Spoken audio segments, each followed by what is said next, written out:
Je suis le propriétaire d'une petite boutique de tissus sans histoire, située dans une ville dont je ne préfère pas donner l'emplacement. Je paye mon loyer, j'ai juste assez de clients pour vivre et me permettre parfois quelques folies. Mon métier me plaît.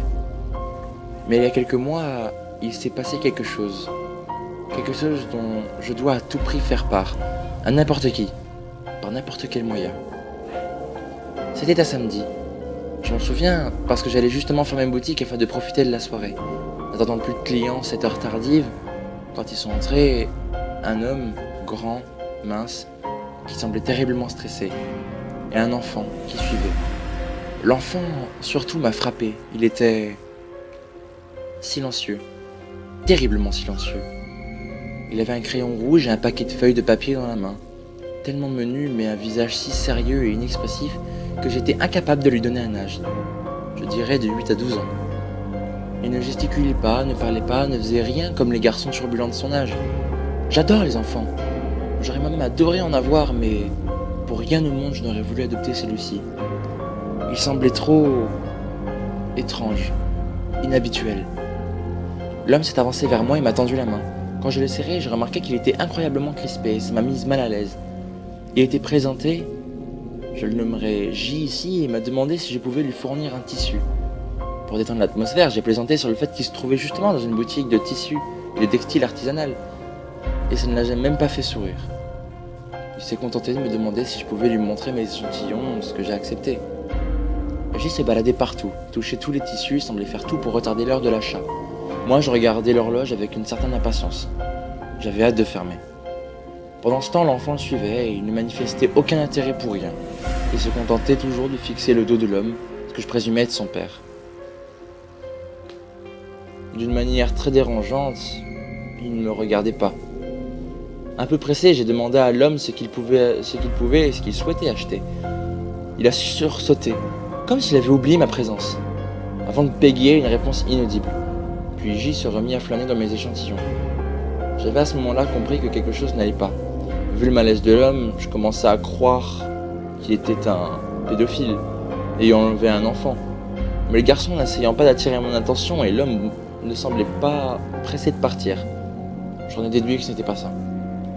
À un moment, le petit s'est collé brusquement à J, ce qui l'a fait bondir. Il a jeté un regard terrifié au gamin. Je veux dire, réellement terrifié. Et c'est là que j'ai saisi.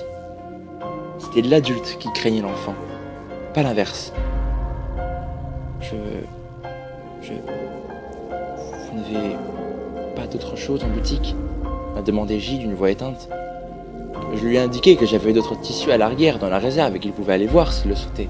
Il a acquiescé presque immédiatement et s'est dirigé vers la porte. L'enfant suivait, mais je me suis interposé. Il y a des ciseaux et toutes sortes d'outils dangereux dans cette pièce. Je préférerais éviter qu'un enfant y rentre. J'ai cru que l'homme allait objecter, mais il a au contraire donné son accord avec une précipitation suspecte. Tu vas dessiner avec la dame. Je reviens, a-t-il marmonné à l'attention du garçon. Je jure avoir vu ses mains trembler. Le gamin a alors levé les yeux vers moi et m'a regardé. Et j'ai tout de suite été très mal à l'aise. J'ai tout de suite eu envie d'être ailleurs, autre part qu'ici, loin de cette chose.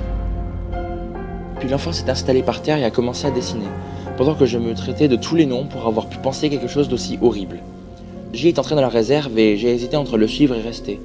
Au final, j'ai décidé de tenir compagnie à l'enfant. Après tout, on n'était jamais à l'abri d'un accident. Ce n'était pas comme si l'homme pouvait s'enfuir avec mes produits, n'est-ce pas ? Pendant l'attente, je regardais l'enfant dessiner par-dessus son épaule. Il avait un trait brouillon, mais à ma grande surprise, une très jolie écriture. Son premier dessin représentait, je crois, un chevalier assaillant un dragon pour délivrer une princesse. Il avait dessiné une bulle de dialogue au-dessus de la tête de la princesse et écrit à l'intérieur « à l'aide », d'une manière raffinée qui contrastait avec son dessin simpliste. Quand il a eu terminé ce dessin, il a pris une autre feuille et a commencé à tracer des cercles et des carrés dessus. J est alors ressorti en trompe de la réserve. Il avait paniqué. Il m'a regardé droit dans les yeux, s'est arrêté et a marmonné. Je l'ai pas encore choisi. Il s'est dirigé vers l'enfant et à ma grande surprise a pris les deux dessins, avant de rentrer à nouveau dans la réserve. Le garçon l'a laissé faire, le regardant partir d'un air toujours aussi plat et morne. Puis, une fois que J a été hors de vue, il a continué à dessiner sur sa troisième feuille. Sa dernière feuille. Par curiosité, j'ai jeté un coup d'œil. Ses traits s'étaient précisés. Vraiment. On aurait dit un dessin d'adultes, de professionnels. Ça représentait un pont et en dessous du pont un corps. Il y avait un arbre aussi près du pont. Et pendu à cet arbre, une longue corde, terminée par un nœud coulant. Je ne sais pas si c'était du tissu, mais ça y ressemblait. Le garçon a remarqué que je regardais. Il a levé les yeux et m'a souri. Je crois qu'il avait les dents pointues. Et ça m'a fait me redresser. Lentement, il s'est levé et a commencé à se diriger vers moi. Mais J est ressorti portant un rouleau de tissu vert sombre. « C'est ça !» il a hurlé d'une voix aiguë. « C'est celui que je veux !» Pressé de voir partir l'enfant, je me suis dirigé d'un pas vif vers le comptoir. Je sentais le regard du petit sur ma nuque. J'ai regardé puis donné le prix. L'homme, avant de payer, a tenu à me serrer la main une dernière fois. J'ai senti un morceau de papier dans ma main. Et j'ai aussi senti la sueur de sa peau. Il m'a jeté un regard que je n'oublierai jamais. Un regard désespéré. Vérifiez le prix une dernière fois, s'il vous plaît. Il a murmuré. Je voudrais être sûr que vous ne vous trompiez pas. En gardant le papier dans ma paume, sans comprendre, je me suis retourné et j'ai vérifié le prix à la halte. Je m'étais pas trompé. Mais quand j'ai regardé de nouveau derrière moi, mes clients s'étaient volatilisés et un paquet de billets était posé sur le comptoir. J'ai regardé le papier qui était maintenant dans ma main. C'était une partie de dessin de l'enfant, découpée aussi à la hâte, sans doute grâce aux ciseaux dans la réserve. La bulle de la princesse, à l'aide. Par acquis de conscience, j'ai appelé la police et je leur ai fait de mon récit en donnant le nom de J. L'homme au téléphone m'a paru sceptique. 2 jours plus tard, ils m'ont rappelé disant que mes informations les intéressaient. Après avoir progressivement cessé de communiquer avec ses proches, J avait été retrouvé pendu à un arbre, près d'un pont. L'autopsie révélait qu'il avait été étranglé de force puis pendu.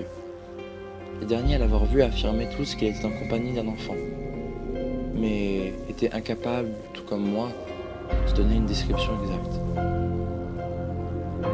À ma grande frayeur, la corde qui avait servi à le pendre était faite du même tissu que celui qui m'avait été acheté.